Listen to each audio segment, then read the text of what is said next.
All right, so this is episode 4. So the series is going pretty fast, pretty fast. So Barsin booked in a call, I think 3 days later. So the last call was on the 22nd. This is on the 24th. This is Christmas Eve. So I'm very excited to take it back to Christmas Eve of 2019 and let's see what happened. Yeah, bro, pretty well. Like, we actually hit 6K yesterday.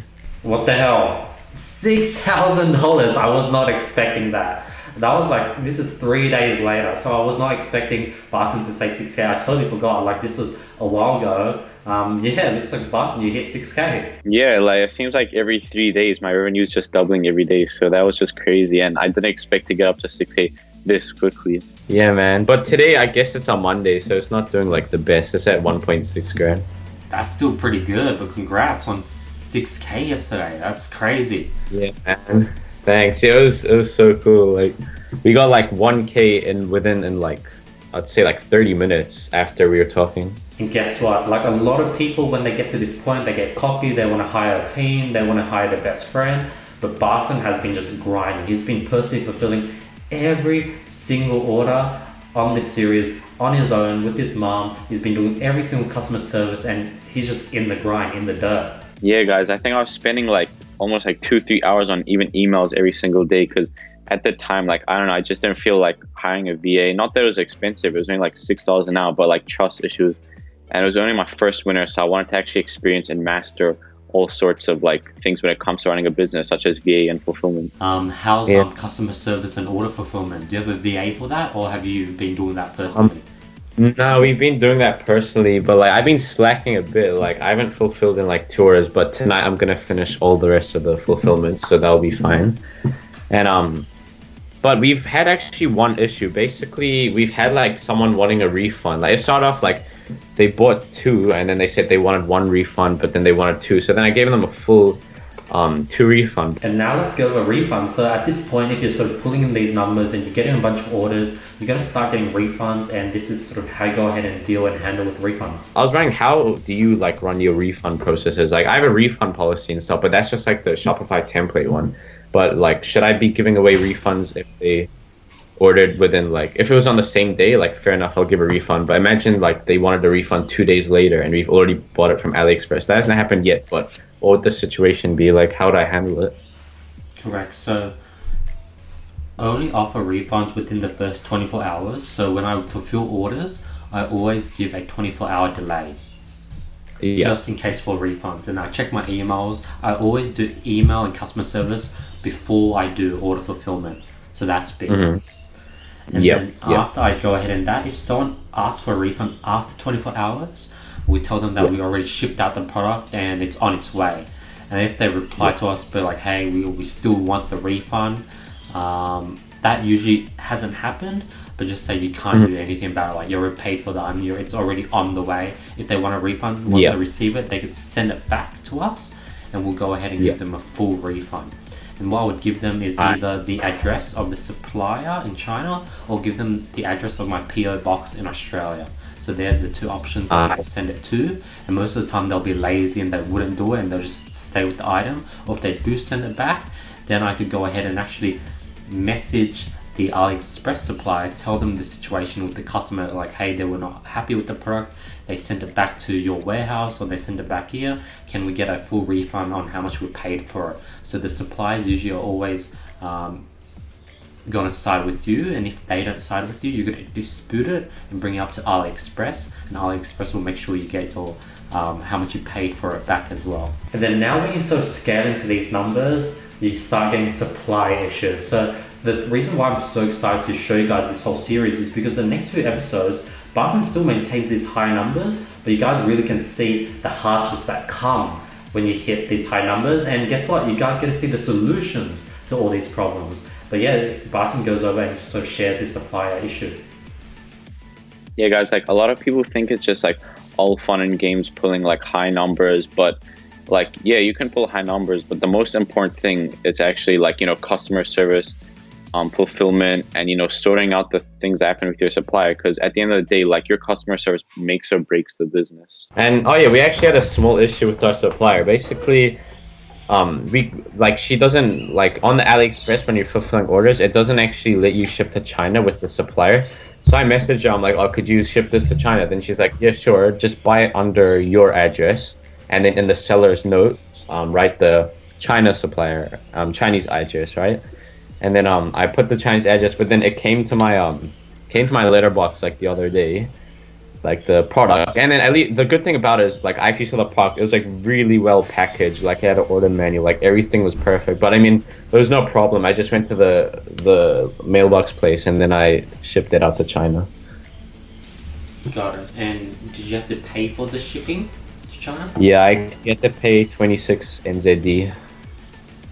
Got it. And will they give you a full refund? I really contacted the Chinese supplier because my mom said it was kind of like my fault the way like I said it to them. They might have not understood, so I'll just like touch up on that next time. And I think this situation, we haven't hit the real supply issue, but this is sort of a small issue where apparently Barsin shipped an item, asked the supplier to ship it to a person that lived in China, but as a result it came to his mailbox, so that's a funny situation. Yeah, guys, that was super weird. Like, the supplier said, yeah, she'll ship it to the Chinese address, and all of a sudden it just popped up in my mailbox. So yeah, that was funny. Got it. Because what you could have done is you could have just kept it, told the supplier, tell them like, hey, why did you send it to me? Please send another one to the Chinese address as promised. Yeah. And you could have kept the one that you received and created more footage for it. That would have been the next step. Yeah, I see. That would actually been really good. And yeah, now let's look at sort of Barsin's ad account. He's done 151 purchases, which is pretty insane. He's spent $3,500 to get $16,000 in conversion, which is pretty crazy. He's been able to scale individual ad sets to $100. So a lot of people think this duplicating budgets, editing and doubling the budget doesn't work. Here's a successful ad set at $100 per day, very highly profitable. And let's go ahead and I guess I answer and help him more with clarifying things when it comes to vertically scaling. The view content lookalikes have been doing really well, in fact. Like really, really good. And I just had one question on the raising the budgets again. So is it like every 1 in 3 days if they're getting consistent sales for the amount that they're spending, I just like up them? Correct. I would double it. And you want to keep doubling the budget up to 250, and once it hits 250, you want to stop doubling budgets, but then you want to go into duplicating. So once you get an ad set to roughly 250 budget, we can jump on a call and help you with the next steps. But the fact that your view content worldwide lookalike audiences are doing very well, let's go ahead and do top country lookalike audiences. But before that, we definitely need to make sure that you're able to scale, because when you scale, you're going to get a lot of orders and customer service, and you're going to be packed, especially without a virtual assistant. So you definitely need to get a virtual assistant. So let's talk about that. Do you have any experience when it comes to hiring VAs? No, I have no experience actually, man, because I've never really scaled a product. And now go over talking about the flows and ups and downs of every day. Like I've heard no one talk about this, but like Facebook acts differently on different days, and on Mondays, Tuesdays, it's much weaker. And those days you want to refrain from scaling as much, and also refrain from testing new products, etc. This is something I learned from another guru, and yeah, this is sort of what I passed on to Barsin. Yeah, guys, so it was just so clearly on Mondays, well, Monday for USA, so it was about Tuesday for us. It's just really bad. This product was so strong that it was actually able to like still do pretty good, but nowadays, if I've just got like a medium winner on a Monday, I'll most likely actually break even or even lose money. So you just gotta be prepared for that. Good tip, Barsin, good tip. Since today it was just like a 1.5k, it'll probably end at 2k. It doesn't mean like the product's going down. It was just like a one-off day or like a Monday, you know? Was it like that? Yes, that should be the case because Mondays are pretty weak. But give it 3 or 4 more days and we'll see how it goes. Yeah, exactly. During Christmas, Mom was wondering, during Christmas, did the orders like go down a bit or? That might be the case. Yeah, like potentially. Now everyone's on holiday, everyone's already spent money, so people don't want to spend any more money. Exactly. So these are my campaigns. And then let's check, go from lifetime and click today. Sorry? So the top right hand corner where it says lifetime, today? change it to today, Got it. And what's your break-even point again? 1.69. So yeah, as we can see, just like Barsin said, so today, I guess on the 25th was a Monday, and these are the results, and let's sort of see what advice I gave Barsin. So like on Monday, Profitable. if you're able to be profitable on a Monday, this is a very strong product. Oh, really? Mm-hmm. If you're able to be profitable on like holiday season plus on a Monday, then you're good. This is a very good product. So yeah, it looks like Barsin was actually profitable on a Monday, and that just shows how strong this product is. And it looks like we're going to go over top country lookalike audiences. So I'm very excited to share you guys this strategy. Yeah, guys. So this like product was still profitable on a Monday. And when you have a product that's like profitable on Monday, you know you've got a really strong winner, unless you got like lucky for a week or two. But in this case, it was kind of obvious at this point that this product was actually really strong. So this is the top country strategy. What you want to do is you want to start by breakdown. So on the top right hand corner, with the breakdown, you want to break down by delivery and country. Yep. And then you want to sort by results. So click results. Yep. So click on results to make it sort by highest to lowest results. Yep. Perfect. So this is basic. Whoa. So it looks like Philippines is doing very well, and like you would have expected. So basically, you're actually profitable in every single country. Man, looking back at the results, this is insane. Usually, when you do this strategy, like several countries would be actually unprofitable, but every country is profitable. And in this case, Barsin is going to literally just launch top country lookalike audiences to every single country. Yeah, guys, this product was literally on fire. It was an A winner for sure. Like literally every country from United States to South Africa was just all profitable with a high ROAS. So that was really crazy looking back at this. So what you should do is you should start creating lookalike audience for specific countries. So for example, the 95%, you should now create a 95% for United States of America.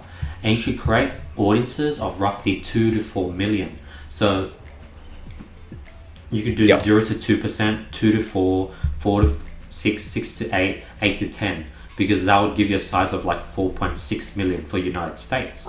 Then you do Philippines. Philippines might be smaller, where in order to get over 2 million, you might have to do 0 to 5%. If that's too small, you might have to even do 0 to 10% just to get it to 4 million. Now, if 0 to 10% is still under 2 million, you want to combine it with a similar country. So what you could do is you can combine Philippines with Thailand, and then do 0 to 10% and see if it adds up to over 2 million.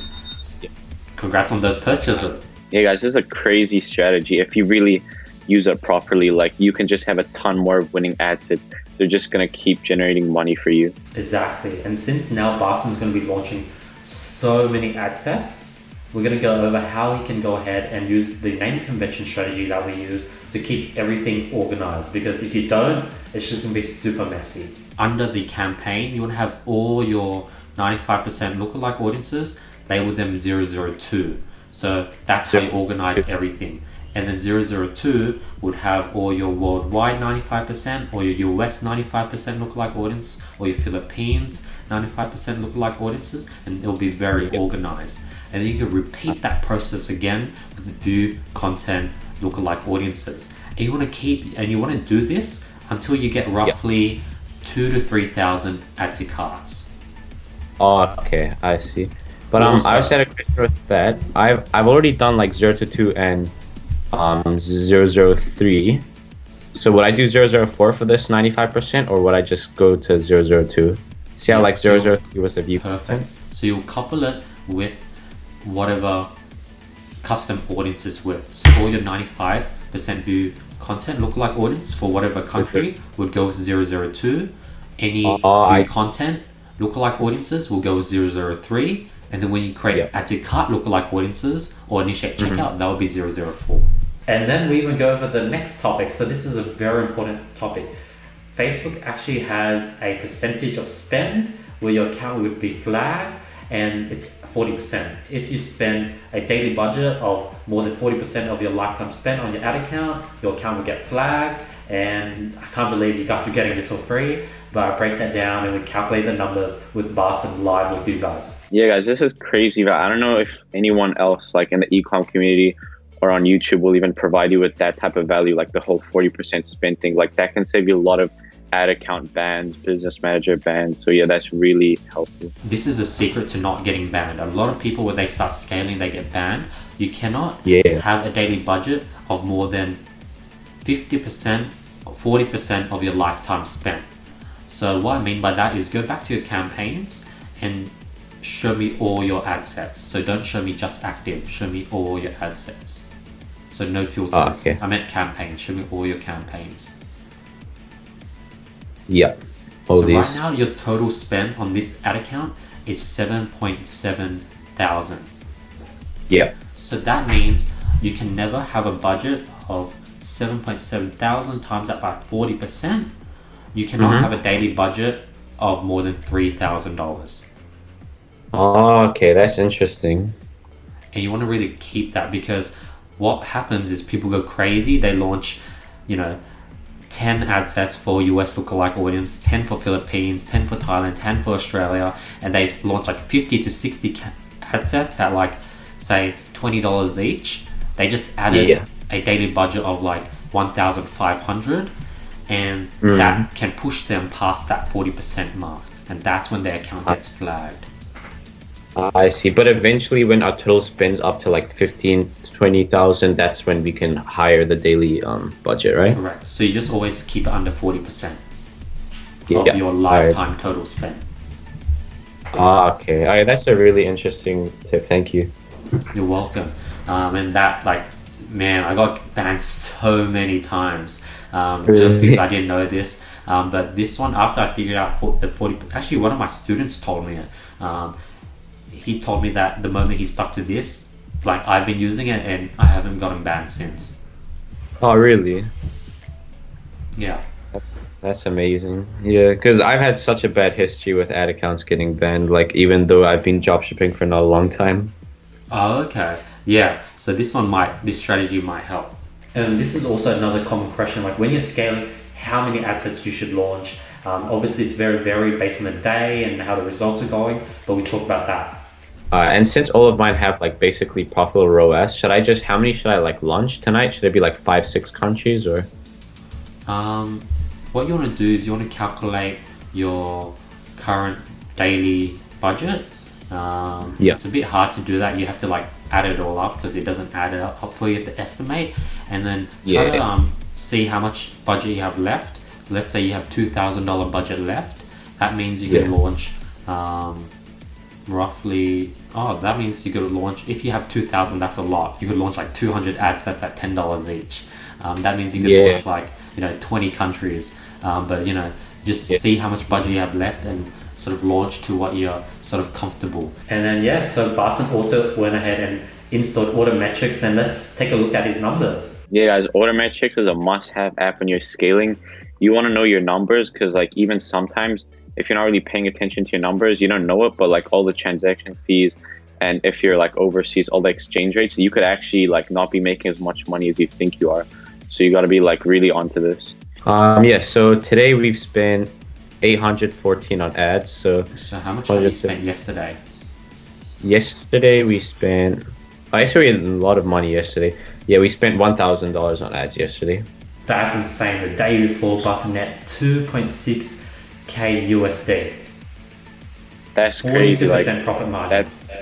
That's a big profit margin, and like usually when you have a winner, you can range to like 40%, but they usually go from 10% to 40%. But 40% was just really good, especially with the margins on this product. You can just see net profit 2,650 in one day is just crazy. Now we'll go ahead and break down the maths on how many assets he can launch at what budget before he hits the ad account limit, before you'll get flagged. And these are sort of just all these sort of little details that you guys definitely want to listen to. Oh, so the day just started and today you already spent 800. So you launched new ad sets maybe, or you up the budgets? Nah, today I never even upped the budget for anything. I just killed a few ad sets that weren't really doing good earlier today. Maybe, yeah, because if you spend 800, what time is it now? Oh, 5 p.m., that makes sense. So that means your Yeah. current daily budget is like roughly probably 1,000, 1,200. So that means you could Yeah. launch like a lot of ad sets. You could launch another $2,000 worth of ad sets. Uh, If you want, you could go crazy and literally launch a lot of lookalike audiences for US, Canada, Australia, each ad set at roughly 2 million each with the 95% in view content and really get really good results. I just Yeah, noticed man. that I'm it's sort of Monday, Tuesday. You might Yeah. want to hold off doing that for roughly Thursday and Friday. But what you want to do is maybe want to launch like 10 ad sets per day until Friday. And if the results go really well on Friday, launch like 50. Okay, I see. And when you And launch 50 at $10 each, that's only an extra 500. yeah, exactly. And when you say up till Friday, so should I start today with 10 ad sets today? Correct. All right, brilliant. And with the 10 ad sets, so should I just do lookalikes like from what you explained earlier in the call? Should I just do the lookalikes for 95% and view content with those specific countries Correct. that are like And you only want to pick countries that have more than 3 purchases. And it's Yeah. profitable. Exactly. So yeah, that's pretty crazy. That was episode 4, and I can't believe we have another 6 episodes to go. Yeah, this is pretty crazy stuff. Barsin's growing at an insanely fast pace, and you guys got to literally see everything. Yeah, guys, in this episode, you literally saw how much profit I was making in a single day, which is just crazy looking back at it now. So yeah, it was just super transparent. So transparent. No one's going to show you the numbers, the ads, the autometrics. Like, we literally gave you guys everything. Like, this is one of a kind, and that's the goal of this YouTube channel, to literally give away stuff that other people aren't giving, and that's how I'm going to stand out in the crowd. And this is the stuff that I wished for, and that's why I'm creating this type of content. So I just want to say thank you so much for watching and supporting the channel. Let's go ahead and announce last video's winners for $1,000 worth of courses and consulting course with me. The winners here, 1,001 qualifier. All to do is drop a comment below, follow me on Instagram, hit the subscribe button, hit the notification bell. I'll be picking the best comment every single video. Other than that, crush on the day. Why do you guys think that I was able to maintain a 40% profit margin without the profit going below or me even losing money? Awesome. That's a question. Drop your comments below. Subscribe to Barsin's channel, and we'll be seeing us tomorrow with much more value with episode 5. No BS, straight to the point content. I'm having fun with this series. So thank you so much, Barsin, for doing this. Sure, bro. This series has been epic. It's super fun to film as well. I'm sure the viewers are going to love this. There's just so much golden nuggets. It's actually unbelievable. Thank you, Barsin. All right. Have a good day, guys. Peace. He's like a normal person, just like you guys. He's going to go through all these problems. He didn't get lucky, and he got probably the short end of the straw. Like, he got dealt every single problem possible. Because a lot of these gurus on YouTube don't really show like the problems. They just show like all the good stuff about dropshipping and probably eventually like sell your course. But in this episode, we clearly showed you like the problems, and yeah.